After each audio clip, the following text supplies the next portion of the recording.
Hello and welcome to episode number 17 of the Hobbies and Happiness podcast, where we talk all about the hobby that makes us happy, tabletop gaming. I'm one of your hosts, Dan. And I'm Jim, and today we're talking about if tournaments are important in the tabletop space. Let's get into it.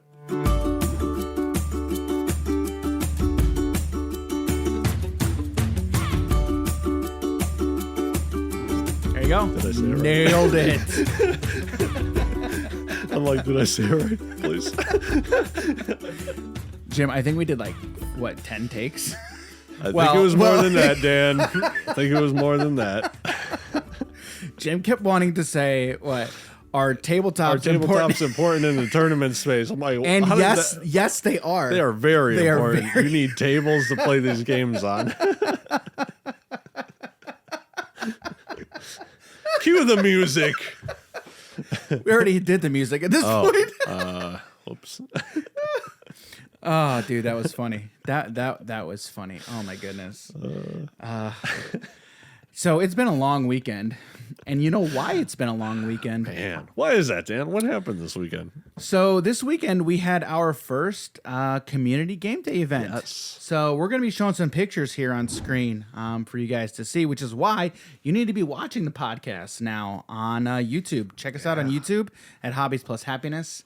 And you can find all of our video content there. But we had a fantastic time. Yeah, we did. So one of the things that we did at the event is we are donating 20% of the entry fees to the New Lennox Food Pantry.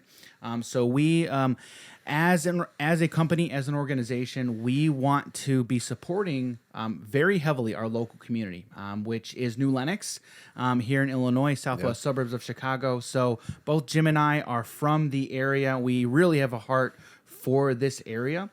So we're going to be donating a portion of those entry fees to the food pantry to help the community here.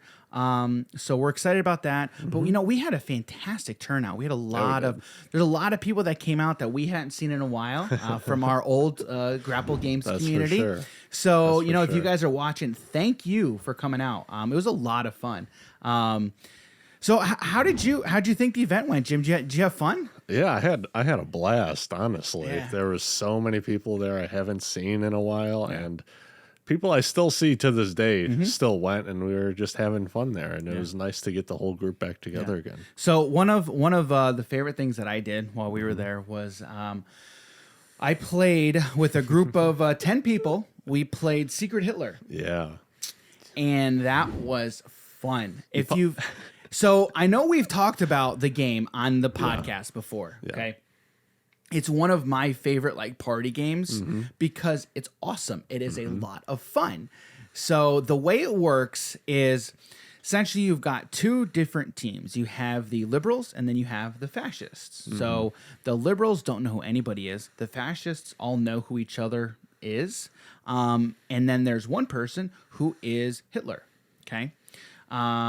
Facebook, YouTube, don't take this down because we said that word. Demonetized, and we're not even monetized. So anyway, so Hitler does not know who anyone is. He doesn't know who the fascists are. He doesn't know who the liberals are, but he's obviously on the team of the fascists. Okay, and essentially the way it works is the liberals want to enact liberal policies. The fascists want to enact fascist policies, and in addition to that, the liberals also want to eliminate Hitler. Yes. So that's the long and short of it, essentially. It's a lot more complicated and in depth than that, and is a lot of fun. Yeah. It involves a lot of lying, which I did. So I do want to tell you this one story though. Okay. All right. So we're ready. In the game, I ended up being Hitler. Okay, so I drew that card, so I was Hitler. I did not know who anybody was. Okay, so there was a point in the game to where, because I was president and a fascist policy got enacted, one of the results of that policy being enacted was I got to look at another player's party card. So I could tell if they were a liberal or if they were fascist. Yeah. Okay. So I decided to look at my father-in-law's card. So my father-in-law was playing, And I kind of had a hunch. I kind of thought he was a fascist, but I didn't really know, right? So I looked at his card, and turns out I was right. He was a fascist. Oh, man. Okay. So fast forward about, I think it was like 3. So real quick, you Yeah. were playing as Hitler. Yeah. You didn't know who the other fascists were, but did the fascists know who you were? Yes, the fascists knew who I was. Okay. But I did not know who anyone else was. Okay. So fast forward a few turns. Okay. So one of our friends, Drew, he was president. Okay. So he then got to nominate a chancellor. Okay.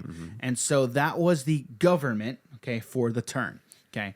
So Drew was president. My father-in-law was chancellor. And so now what happens is the entire rest of the table votes on that government. Okay.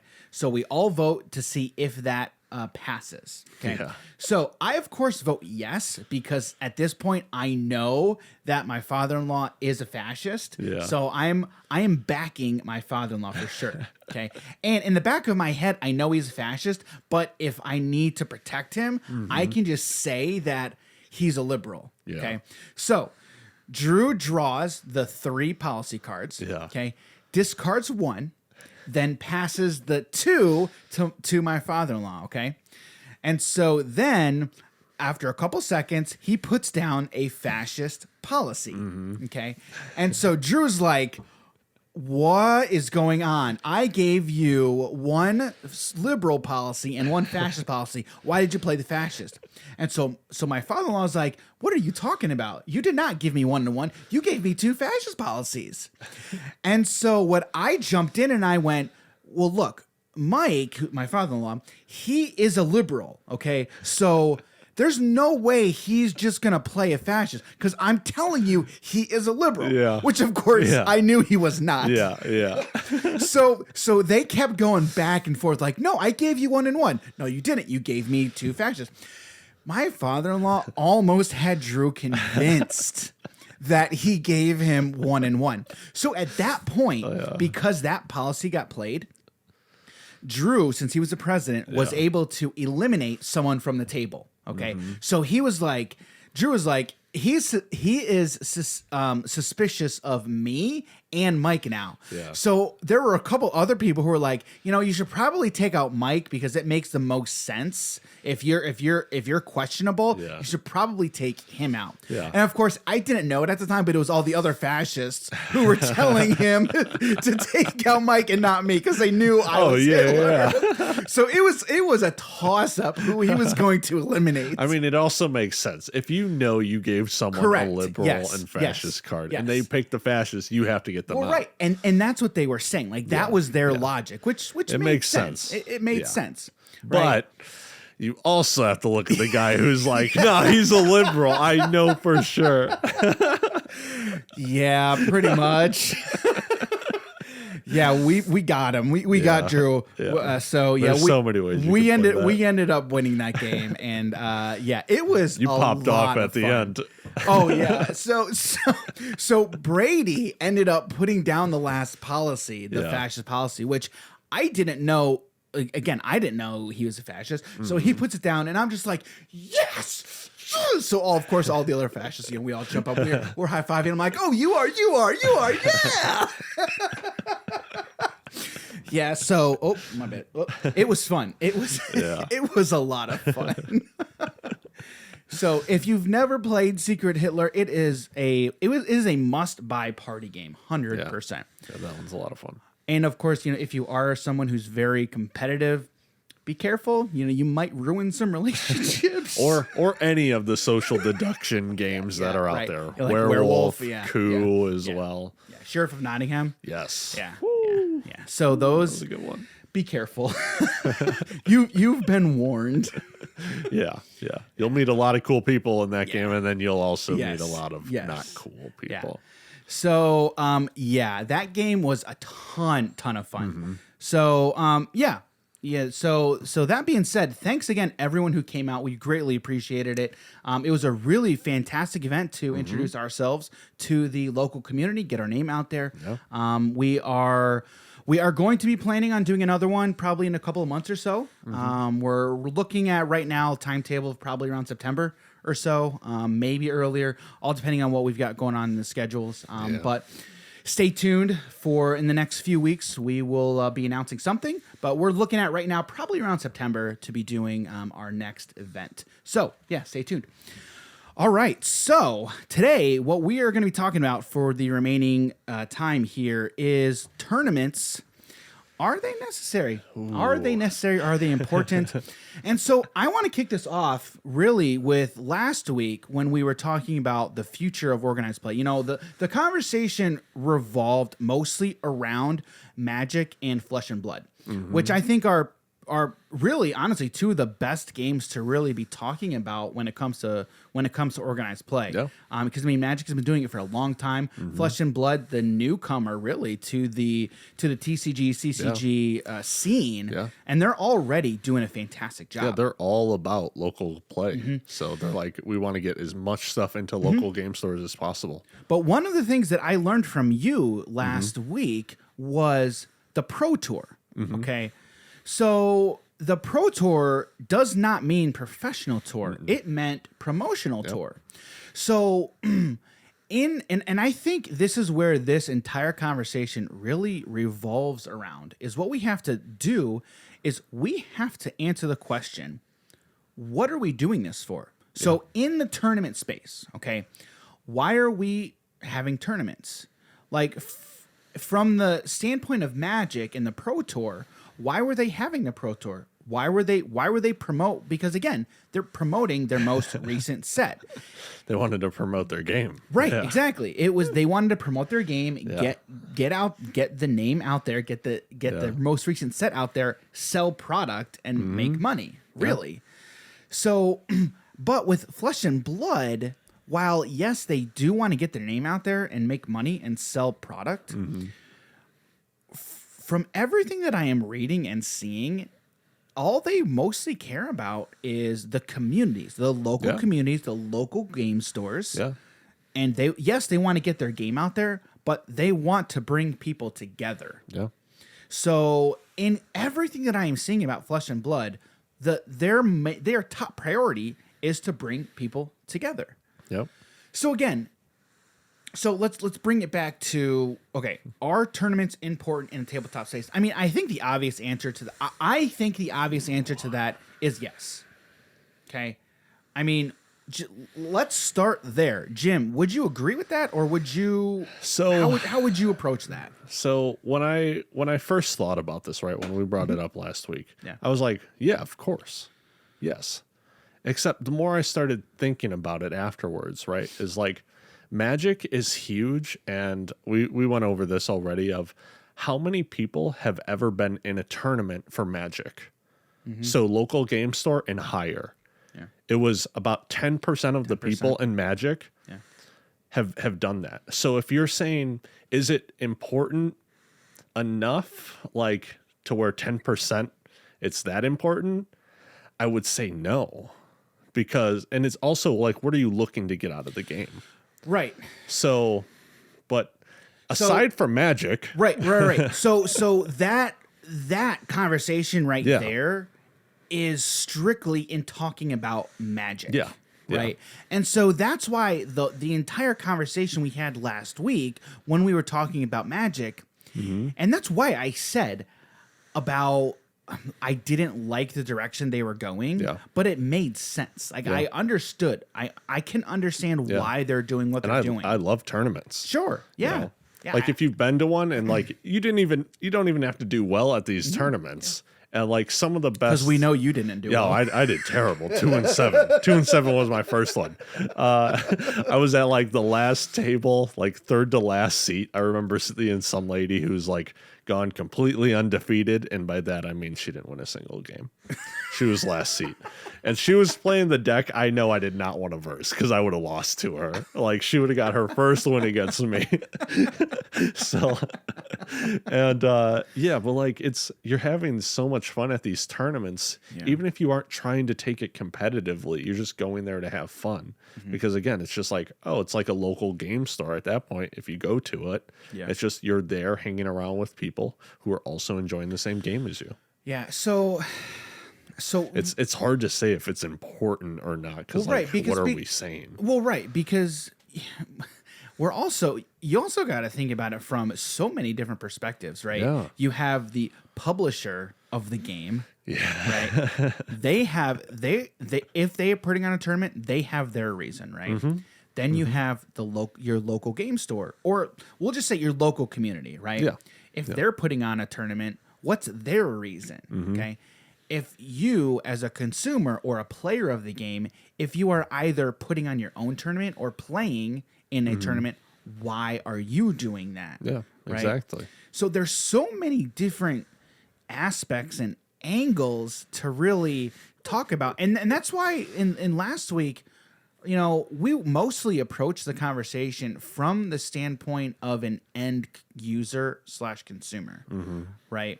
But again, and like we had said, with Magic specifically, it doesn't make a whole lot of financial sense for them to invest all this money into doing all of these in-person events when a lot of the player base is just playing online. Yeah. Or like even if they take the point of rather than doing, their pro tour, they pivot towards more like a Magic Con instead. Yeah. So like you have areas to play the game, but then you can also go see more artists, voice actors for their animation scenes, go see Liliana or cosplayers as well, If they took that route, like that would probably even be better for them. Yeah. So, and I think I've mentioned this before, but a couple of years ago, I can't remember what year it was now, but I went to my first Magic Fest. Yeah. I mostly played Commander. I did do some draft, but it was all about Magic. There were a lot of vendors there, artists. I don't even know if I saw any cosplayers there, to be quite honest with you. No, I don't think I did. But yeah, even Magic Fest is a step closer to that convention thing. Right. And they did have in-person tournaments, but it was, it was mostly, I think it was mostly Commander. No, they had everything. They really did have everything. Yeah. But again, then we take a step back and say, okay, this event, Magic Fest, is all about Magic, right? It's bringing the Magic community together, getting Magic product out there. I'd be interested to look at the numbers, to be quite honest with you. But I mean, that was a Wizards of the Coast event. Like it wasn't Star City Games. Yeah. It was official Magic. Wizards. Yes, it was official Wizards, right? So I'd be interested to know, was that profitable, right? Yeah. And again, from a business perspective, if those events are not profitable or they're not making a lot of money, why would they continue to do that when they have this other subset of the game that's online only, and it's much more profitable for them to do? Again, we're talking about a very large corporation who has shareholders, who has a board of directors, who has all of these people that they have to answer to, and what's their main concern? Making money. Do they care about the community? Probably, at least a little bit. Well, right. I mean, the pessimist in me would say no, they don't care at all. All they care about is the almighty dollar, right?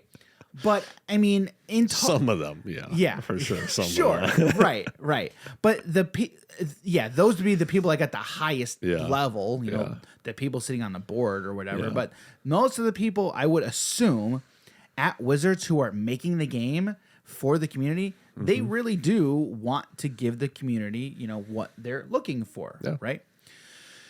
So, when we're talking about tournaments being important to who and important how, right? So, are tournaments important? I think yes, absolutely, 100%. Yes, some way, shape, or another. Yeah, for everything, for the publisher, for the local community, for the LGSs, for every single entity involved. Yes, I think they're important. Yeah. But then you have to get into, okay, for the publisher, why is this important to you? What are you looking to get out of it? Like if you're looking to get money out of it, then if you're Wizards of the Coast, you probably would want to do some other format, like which they're doing now, which is all digital, right? But if you're a company like Flesh and Blood, who your sole purpose is getting the community out there, then of course tournaments are going to be important to you.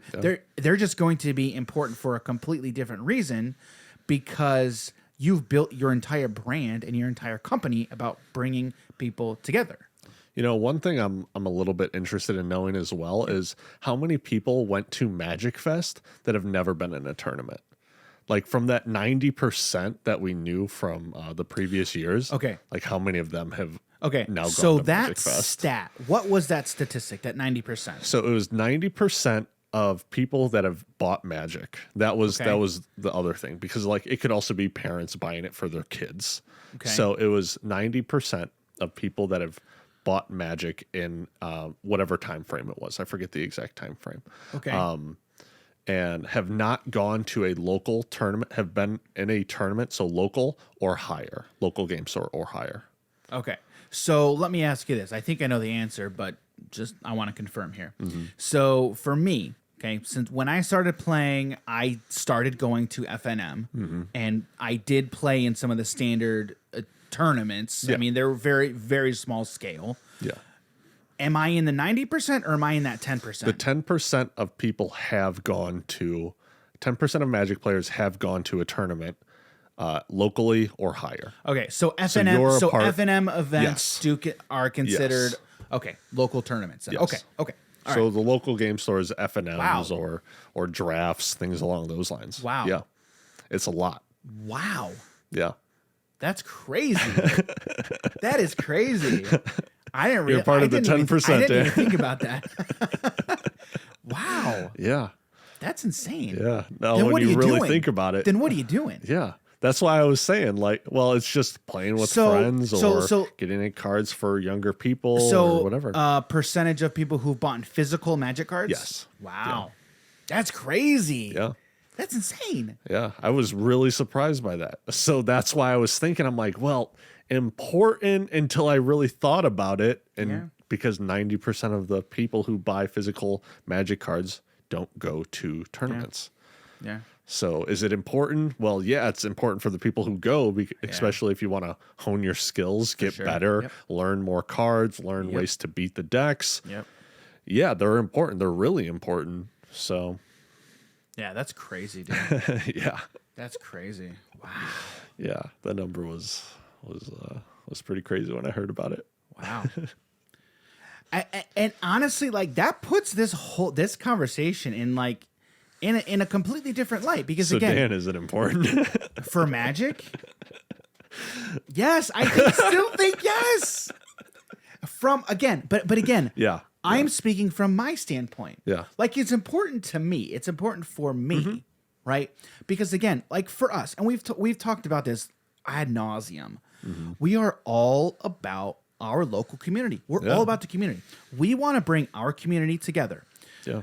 And even if you're not in our community, we want to grow to such an extent to where we have a place to where we are bringing people in and we are enjoying a game around a table. Yeah. This table here, we want to be playing games. We want to be playing Magic, Pokemon. We want to be playing games around a table. Yeah. So from my standpoint, yes. For me, yes. For Hobbies and Happiness, yes, it is. Right? For Wizards of the Coast, digital events are important, yes, because that's where they're making a lot of money. Yeah. I'm sure a lot of people who play digital have been in multiple tournaments. I wonder what that number is. I'm sure it's really high. It probably is. Well, I mean, and that's why all of their events now are like the Mythic Invitationals, the Mythic Championships. It's, I mean, you know, as a spectator and a consumer, I kind of like that. Well, you know what? To be honest, I don't think it would matter too much to me if it was digital or in person, because as long as I can watch it, like if I can spectate as a spectator, then I'm fine. I really don't mind watching the digital. So like on Arena, I don't mind watching on Arena or MTGO, but I also don't like watching MTGO. Oh well, I just dabbled with it already, so I was already used to it. Yeah, I mean, I am familiar with the interface. Yeah, I'm just.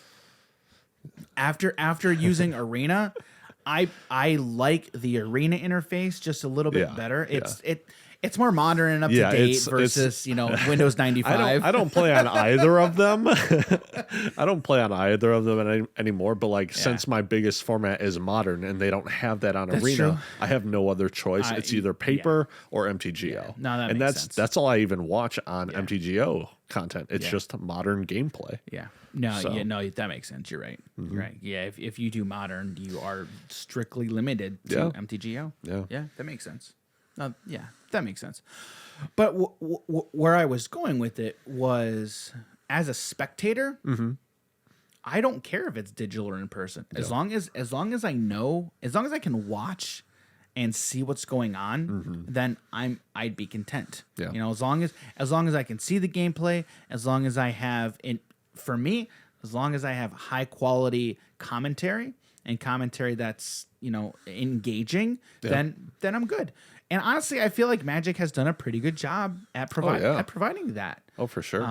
They have really good commentators. They know a lot of stuff, and a lot of the times they're even like ex-professional players themselves. Yeah. So yeah.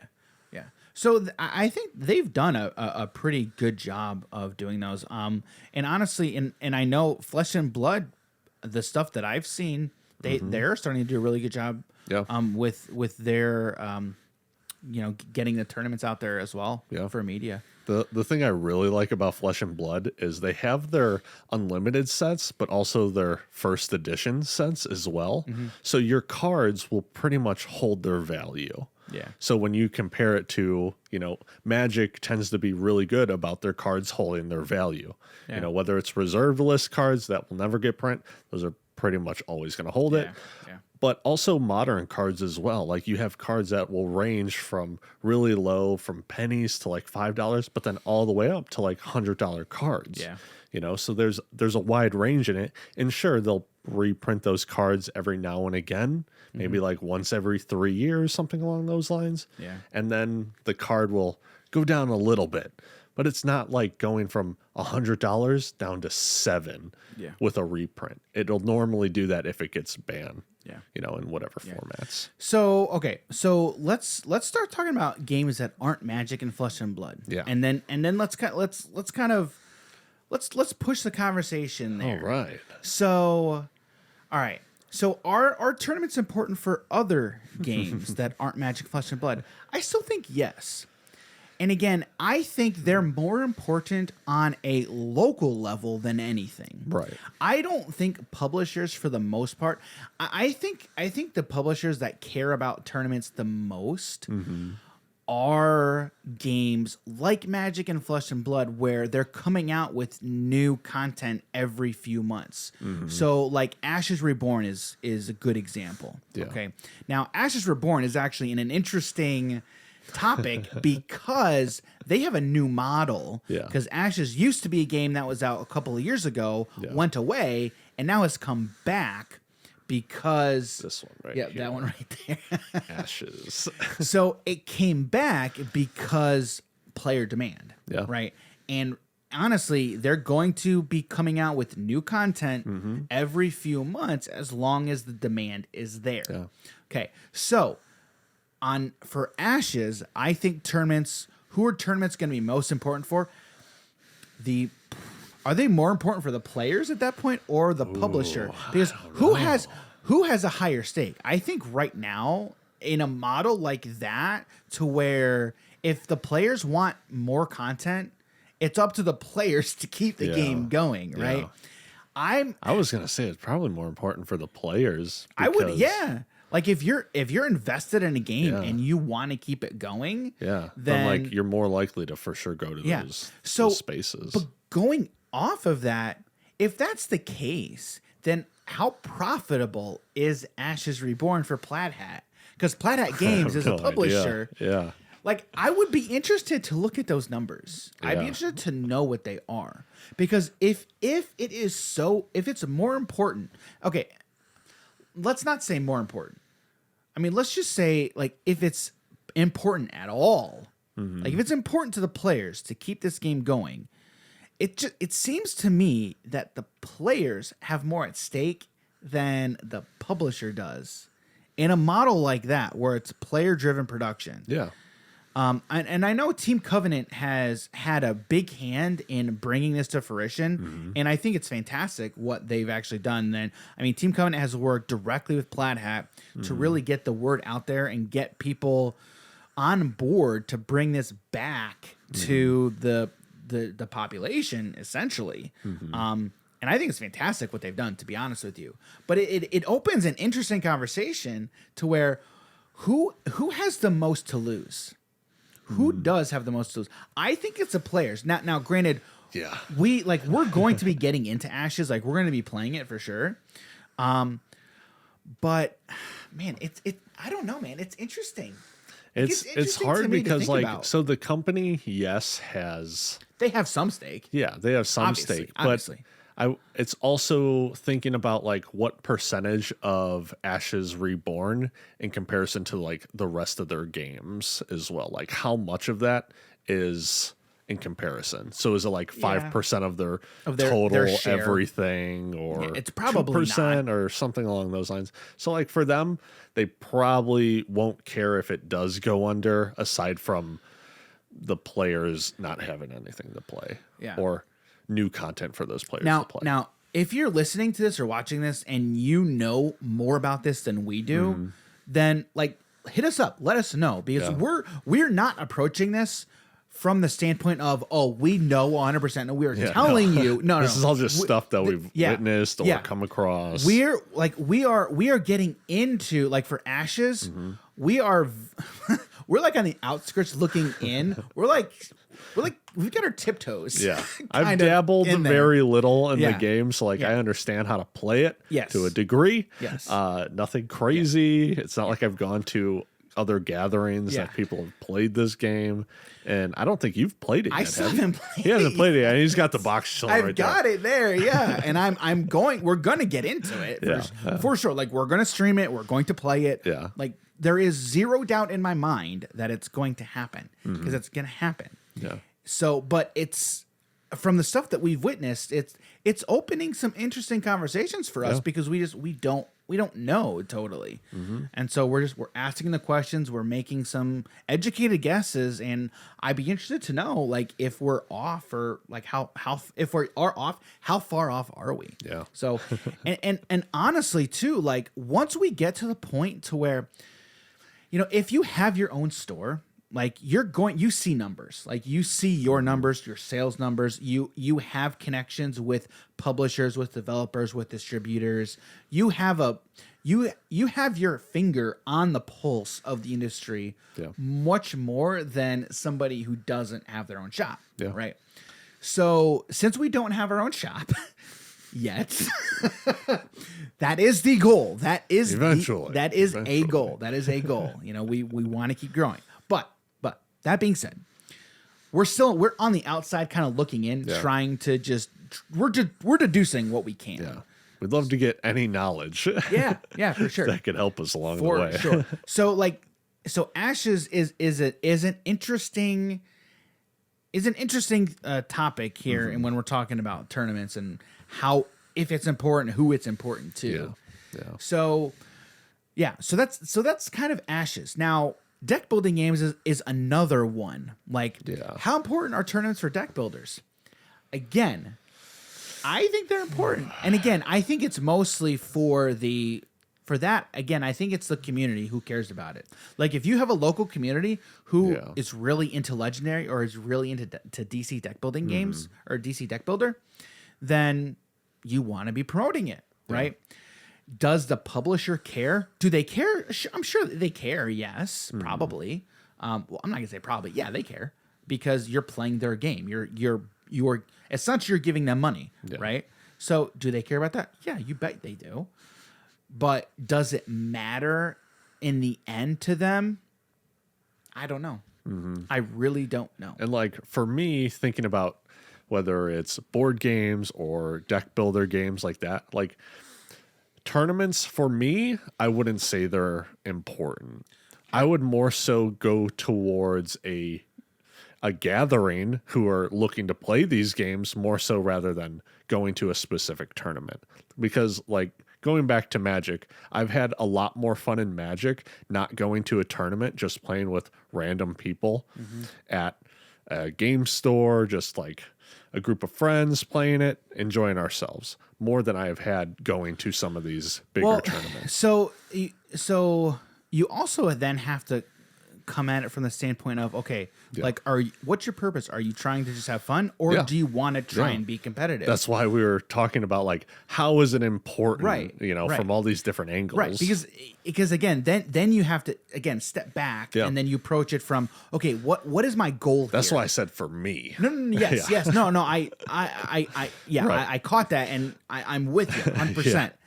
And so that's why a lot of this, more so from the consumer level, is always, it's from an individual standpoint, because you have to answer the question, what am I trying to do here? Am I trying to be competitive and I just want to beat everyone else and just show them how good I am, or do I just want to come and have fun? Right? And you can do both. You could say, I want to have fun, but I also want to come and be competitive, have some good competition. Which you can still do that. And one of the things that I enjoyed about going to Grapple sometimes was, if I'd go for a standard event, like, I'd play the standard event, I'd have a good time, and then afterwards, okay, now we're playing Commander, right? I go from a competitive format to one that's much more casual and then just all about having fun. Right. I still had fun. I still had fun playing standard, sure. But what I was trying to win, right? Versus just all I cared about was having fun. Two completely different formats and two different ways to be playing the formats. Right.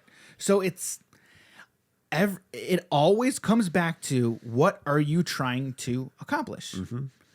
So, and tournaments serve many different purposes, like Magic Fest, right? Magic Fest is a good example, right? Actually, very recently they just had WitcherCon. Not a board game yet, but still, it was a convention that was all online, right? But there's a lot of different things in the Witcher universe. You've got the Netflix TV series. Finally, season 2 is coming in December. The few different games there are, the books. Do you watch the Witcher on Netflix? Oh yeah. Oh dude, that thing. Did you watch the trailer? The teaser for season 2? I haven't seen the teaser for season 2 yet. Oh, dude, you have got to I really watch want to rewatch season 1 again. Do it. Just do it. Just do it, man. I was thinking about it the other day. I rewatched it a couple of weeks ago. Dude, I love that show. I love it. Henry Cavill is amazing as Geralt. So I love that show. It's so good. He does a really good job. The CG is fantastic. Everything. It amazes me how far we've come in technology and CG over the past few years. It just boggles my mind. I mean, I remember when they just came out with it with CG and it was terrible. I Am Legend. I mean, I Am Legend wasn't like right when CG first came out. But I remember. Well, did you see how good the CGI was for the moon landing? Though? Did you?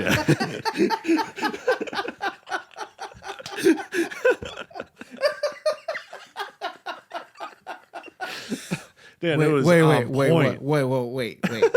You mean to tell me?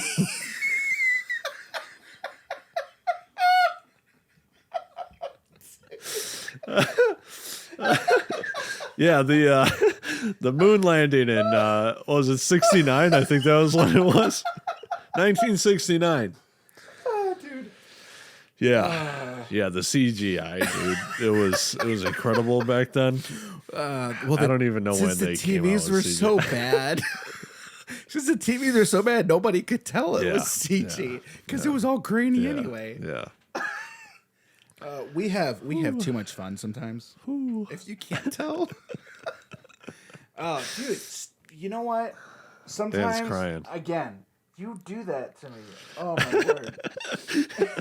Oh my god. I don't get you every episode, but I get you. You do. Oh man, that was funny. What were we even talking? Um, The moon landing. I don't know what we were talking. Oh, CG. Witcher. Oh yeah, Witcher with Witcher. the CG stuff. Yeah, we go from like here to there to there. Yeah. We go all I over go the 0 to place. 100 real quick. Real quick. Anyway, yeah, Witcher. Yeah. So what else do they have? So Magic Fest. Okay. Yeah. So Magic Fest is what originally we were talking about. Yeah. So like with Magic Fest, they had. I mean, it was a convention all about magic, right? The one that I went to, you had tournaments for Commander that you could partake in. You could do draft. You could do sealed. They had a standard event. They had a modern event. They had a lot of different events for all of these different formats. There was something there for everyone, but it was all Magic. Yeah. Right. And so when you have a game that is as big as Magic, okay, and you have all of these different formats, you can do that. And I think I would assume like Flesh and Blood is looking to be that big. Yeah. Like they want to be that big too, to where they can have all these different events, I hope they different get there. formats. So do I. That game's I really great. do. And honestly, I more so hope they do it just so there's Magic has competition and there's another big card game that people can get into that's not Magic. Yeah. And honestly, like if Flesh and Blood starts taking people away from Magic, then then Magic is gonna have to do something. Wizards of the Coast is gonna have to do something. Yeah. You know, Sure. competition breeds creativity. Competition breeds quality. You know, there's nothing bad about competition. Yeah. I mean, I guess they're kind of is sometimes, but you know. Yeah, because now we got to come up with like which game we're gonna play, Dan. Yeah, like right. which one am I gonna take more seriously? Yeah. Yeah. So events like Magic Fest are good. I don't think there is one negative thing about them. Again, from a consumer standpoint, right? Yeah. So now we talk about these tournaments for other games. I think a lot of the times, like for board games, you have to go on a game by game basis. To be honest with you, That's for sure. you know, Have you been to a Gen Con yet or no? Nope. I haven't either. But so I know that they have areas to play a lot of games. They do. I don't know if they have like tournaments set up. I don't know. I know We're gonna find out. I do know that they have like official Pathfinder scenarios set up so that way you could actually like level up your characters and whatnot. But aside from that, I don't know anything about like Gen Neither Con do I. at all. And that's why we are excited. I'm excited. Yeah. We so I don't have we even talked about this yet? No, we haven't, Dan. I didn't think so. So we are going to Gen Con this year. It's in September sometime. 16th through the 19th. Yeah, something like that. So we're gonna be there for the entirety of the event, and we are stoked. Yes. We are excited. Yes. So yeah, we have no idea what to expect. We've got no clue. I'm gonna play D&D while I'm there. I bet you Maybe. will. I don't know. I bet you will. Probably. Yeah. Yeah, I mean, I'm excited just to see who's going to be there.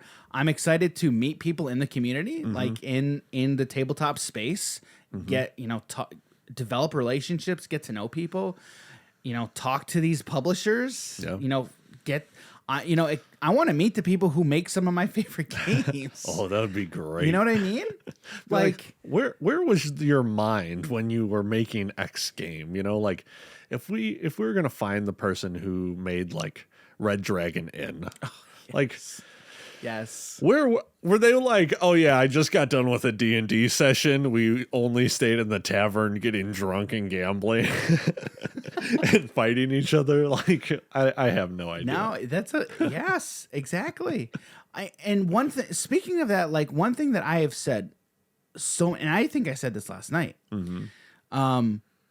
Villainous. Okay.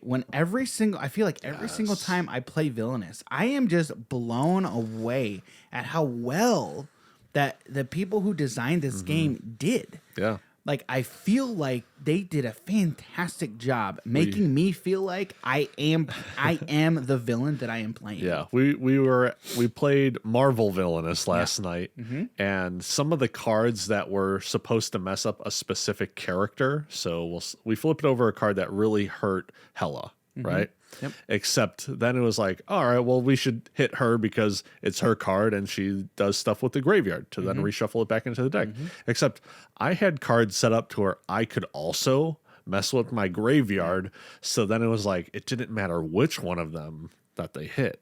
It was Hella It hurt and both of you, yeah. oh yeah, because there isn't even an expansion yet. So yeah, they're both in the base game, which we can't wait for that expansion. There's an expansion for Marvel Villainous coming August, Loki. I believe. Yes. It's going to be Loki, Madame Mystique, and MODOK, I think. So we're excited for that. But this is the first time that we played Marvel Villainous with more than 2 people. Yeah, it was so we had a 4-person game of Marvel Villainous going, and it was a blast. Yeah, it was fun. I was like, I felt so close to winning, and I'm like, and it's gone. Well, see, I could have won. I should have won. Yeah, but you were like blowing up my stuff. Yes, and I was. To be honest with you, though, I was just having too much fun just playing with the cards. Yeah. So I played Killmonger. Jim was Taskmaster. Yes. Jim's girlfriend was Thanos. Thanos. She was Thanos. And my wife was Hela. Yeah. Okay. So I had never played Killmonger. I had played Taskmaster. I hadn't played Thanos. Both Jim and I wanted to play Thanos. Yeah, well, 3 people wanted to play Thanos. We let the women pick first. Yeah, I tend to let the new players always pick first. Yeah. So. Same. I enjoy like that. I've already played this. Go ahead and pick anyone that you want. Yeah. Although sometimes what I like to do is I like to pick a character for them that I know is awesome and a lot of fun. True. Or one you know that they're going to like. Like when you picked Ursula for me from the Disney Villainous. Was I right? I loved playing Ursula. Yeah, I was right. Yeah, Ursula was awesome. For especially, I also love especially playing for Jim. Ultron. You didn't tell me to play Ultron though. She's like, I didn't want you to. I didn't want him to play Ultron. If you played Marvel Villainous, then you know why. Yeah, in a 1v1 with Ultron, that was rough. Dude, that was rough. Dude, it was every single turn. I did Fate because like I just got so many good cards, or like resources on top of it, and oh man, it was messed up. Jim really tested my patience that night, and I did not do very well. Yeah. But ever since then, I've been pretty good. Yeah. But that night, I was really. Sometimes you got to hit rock bottom before you can go up. You know. I think I hit rock bottom that night. It was not good. I was able to stack the top of the Fate deck as well, so I was able to like look at the top 6 cards, and there were other cards that made it to where I could take that card from my graveyard back and then restack them again. Yeah, it was dirty what Ultron could do. Yeah. But the one thing that was kind of nice was at the end, we were talking about it. And like we both had the same conclusion, like Ultron is jacked. Yeah. Ultron is very OP. Yeah. Because I think he gets 2 or 3 resources along with a Fate. Yeah. Along with a Fate. So you're already getting a lot of resources to now play cards, and you had play a card on that as well. Yeah. So if you weren't able to like shut down Ultron, and he has ways to just outright kill heroes. And that's what I did. Dan was able to like set things up on me, and I'm just like, play this here. It's dead. I'm activating the Fate and whatever stuff. Those couple of times though, I got extremely unlucky, and you did get very lucky because of your board state. Yeah. So I got very unlucky that game. Jim got one lucky, but also just in using Ultron, he's just so overpowered. Yeah. It's very crazy. Yeah. Especially since like I already know how to play control decks and Magic and Yu-Gi-Oh! And whatnot. Yeah. And like it just converted into this. Yeah. I'm just like, okay, this is ridiculous. Yeah. Yeah. Yeah. So speaking of Villainous. Yeah. Is Villainous a good game to have a tournament for? No. I don't know, dude. I was thinking about that actually. A tournament. So the first question you'd have to answer is, how would you do a tournament? Number 1. Number 2, who would stand a draft system? Who would stand to benefit the most? Yeah. Probably the local community. That's it. Yeah. I think the publishers, would they like it? Again, yes. At that point, I feel like just like some kind of convention gathering more so than a tournament for it. Kind of like Gen Con, where they have a lot of people come in and you're like, oh, at this time frame, we're having these games at these tables. You can come in, blah, blah, blah. I think that would be more important than a tournament. I think, again, you have to answer, could you do a tournament? Because honestly, there's some... you could do a tournament for every single game. I guess. Theoretically. Yeah, Theoretically, yes. you could. I think you could. But again, the next question you have to answer is, should you? Yeah. Like, should you, and then how? And maybe even skip the should you, but then just go right into the how. Right. You know? Yeah. Yeah. I don't know. So I don't even think I would join a tournament that had for Villainous. Well, for Villainous, I just think I'd have to think about how you do it first. You know, because that one would take a bit of time to actually figure out. Because like one-on-one? Nah, see, I think you do that in a group setting. Yeah. Well, actually, you know what? For if you were doing Villainous competitive, you'd probably do that 1v1, and then limit the hero pool, and then either do it on a draft system. Yeah, I was gonna say not so much limit it or set up bans. Yeah. That both people can do, and then or like you pick 3 heroes. Yeah. And then your opponent bans 1 or something, and then it's best of 3. Yeah. Maybe. Yeah, it could also Something be like that. So how they do for Hearthstone, you would get multiple decks you bring into the tournament. As soon as you win with it, you can't use it again. Yeah. So then you have to get to like what? It would be best of 5 or best of I don't know. It was best of 3, I think. Yeah. Well, because Elder Scrolls Legends did something similar. Okay. That format has a specific name, and I can't remember what it is. Well, I guess that if you have 3 decks and you would want to, it'd either be best of 3 or best of 5, because then at that point all 3 of your decks would have to win a game. So for Hearthstone. But if it's best of 3, you just win 2. Yeah. That's why I was saying it was either best of 3 or it's best for 5. Sure. I see what you're saying. Yeah. Yeah. So which wouldn't be a bad way to do that as well. No, pick your 3 favorites, and then or your opponent at that bans point, one. Or at that point, again, it's a ban, and then you draft your. I think you have an overall. See, that'd be actually interesting if I'm thinking about it. This could actually work. I know. Could you do a mirror match? No, because you're doing the drafting. If you set up a draft. If you set up a draft. Yeah, right. If you set up a draft. Yeah. You set up a draft. But if you do that, then no, there's no mirror match. But mirror match, honestly, I hate mirror matches so much. I know. Same. That's why I think drafting would probably be better. Yeah. A better setup. Yeah. But you see, in order to do a tournament like this, you have to have the community. Right? Yeah. You gotta have the people who want to play it. Damn, we got like 4 people. Right, and honestly, this entire conversation, I feel like, honestly, all goes back to the local community. Like, what does your local community want to do? Yeah, you got to really pay attention to what it is. Yeah, you got to pay attention to what they want, and honestly, give it to them. Right, or maybe not necessarily. You have to give them exactly what they want, but have an ear for it. Yeah, and give them a space and a place to play what they want, right? And then if they really like Magic, do some Magic tournaments, right? Yeah. Do some events specific to that game. Yeah, you got enough people you got people that have never played Pokemon in there before, and more people start to come in for Pokemon. Run something for Pokemon. Yeah. No reason not to. Yeah, I think this is a really interesting and good conversation. Yeah. It applies to every game, right? It's like, okay, so honestly, I'm looking at my collection here. Okay, Ticket to Ride. Could you do a Ticket to Ride tournament? Sure. Why not? Why not? Yeah. But again, are there people who like Ticket to Ride? Are there enough people willing to participate in a tournament for it? Number one. Yeah. But then let's take a step further. Why are you putting on this tournament for Ticket to Ride? Do you, as a local store, Do you want to sell more copies of Ticket to Ride? Do you have an overabundance of supply that you want to get rid of?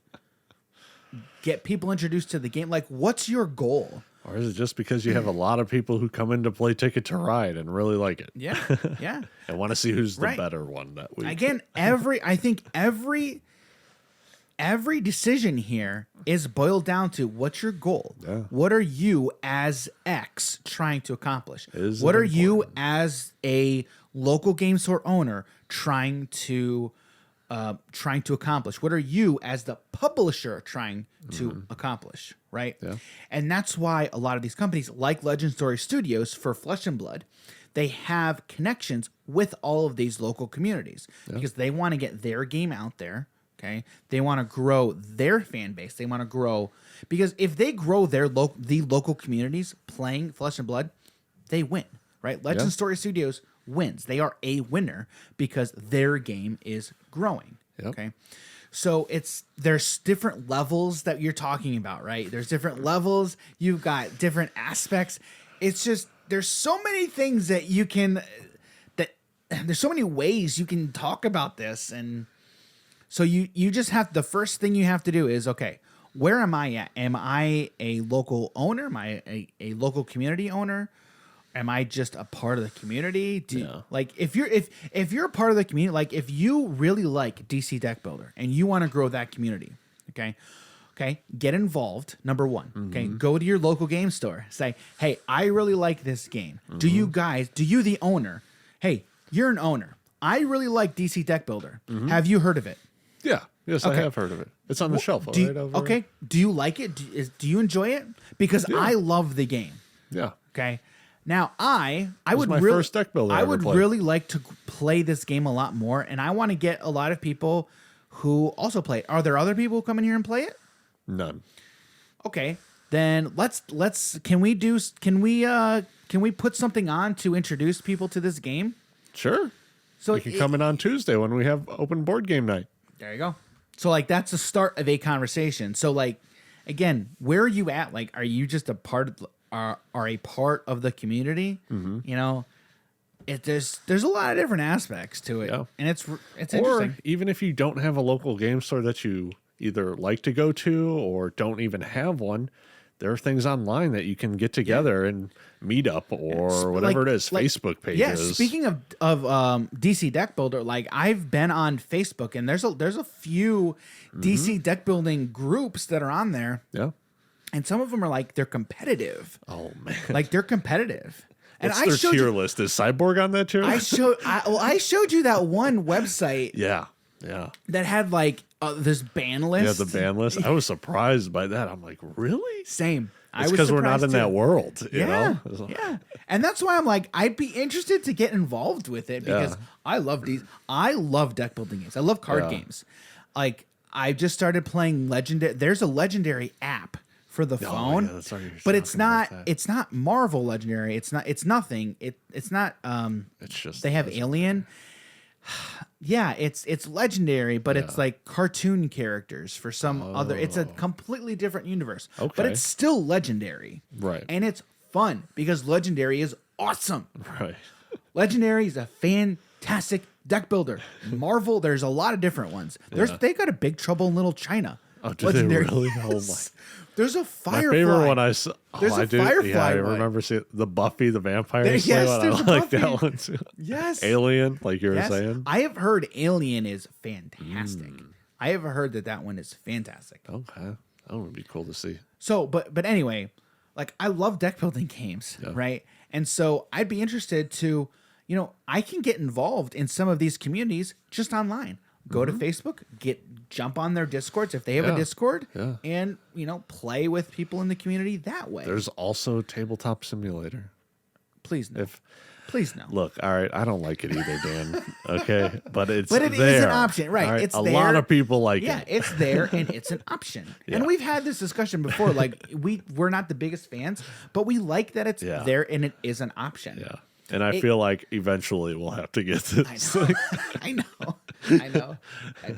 know. Yeah. So is there anything else you kind of wanted to mention? I don't think. I think we've really we hit a lot of good stuff. I think we've hit on like everything, like a lot. I feel like this whole conversation really just boils down to who are you in the chain, really in the combat. Who are chain. you and what do you want? Yeah, right. Exactly. It's just answer those questions, and then are tournaments important for you? Probably yes. Yeah. But just figure out why. Like, what are you trying to do? You know. For me, a lot of the time, it's just been, I love this game and I want to get other people in on this game and playing it too. Yeah. Jim had never played Villainous before I introduced it to him. No, I knew about it. Like it was when I was sitting working at Grapple, it was always right on the other side of the on the building. And I was just right there. I knew my mom would absolutely want it just because it was. And Disney your stuff. Mom now has a copy. She is now a proud owner as of Saturday. Yep. Jim's mom won one of the raffles, and she decided to pick up Villainous because it's awesome. Yeah, that was pretty funny because what Dan first did, he was like, "Oh, we're first raffling off the Dungeon Mayhem." Oh, it was, yeah. and then he was like, "Oh, my mom won it," and I started walking over. I'm like, "Dan, she already has that game." Yeah, and then he's like, and then "Oh, I'm you like, do? Oh, okay. All right. Well, which one do you want?" I'm like, "We know which one she wants." Yeah.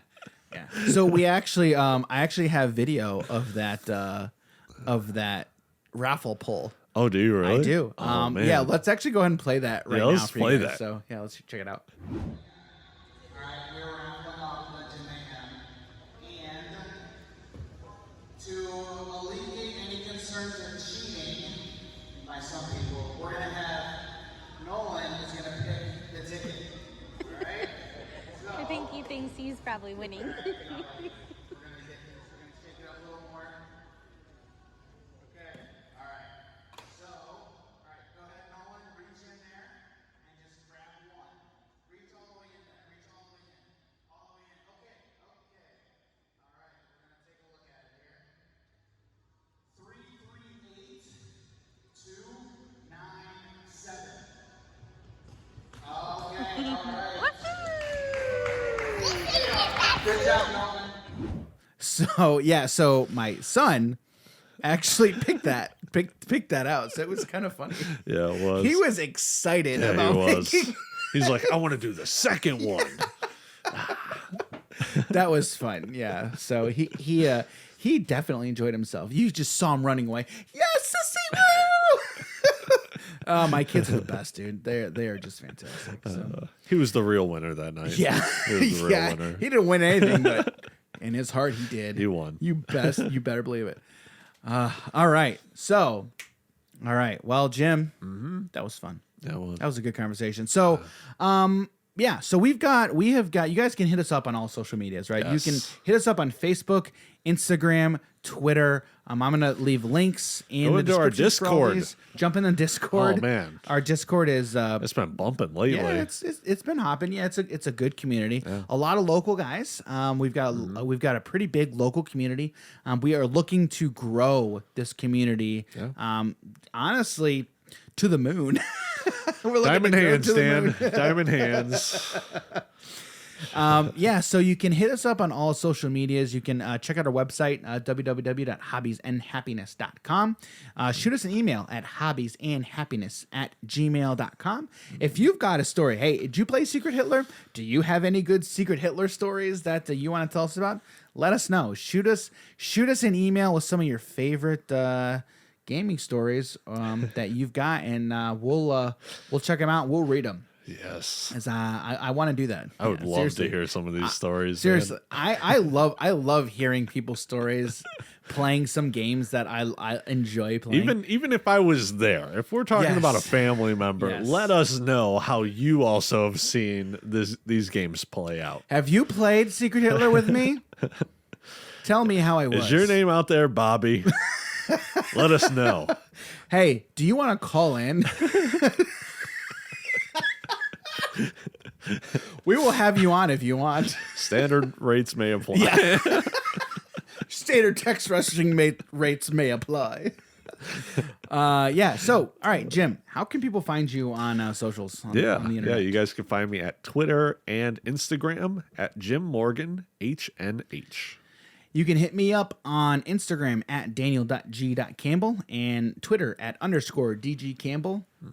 Yeah, and that's where you can find us on the internet. So thanks everybody for being here. Greatly appreciate it. And yeah, stay tuned next week. And we're going to be talking about something. I can't remember what we're going to be talking about. It's on there somewhere. It's on here somewhere.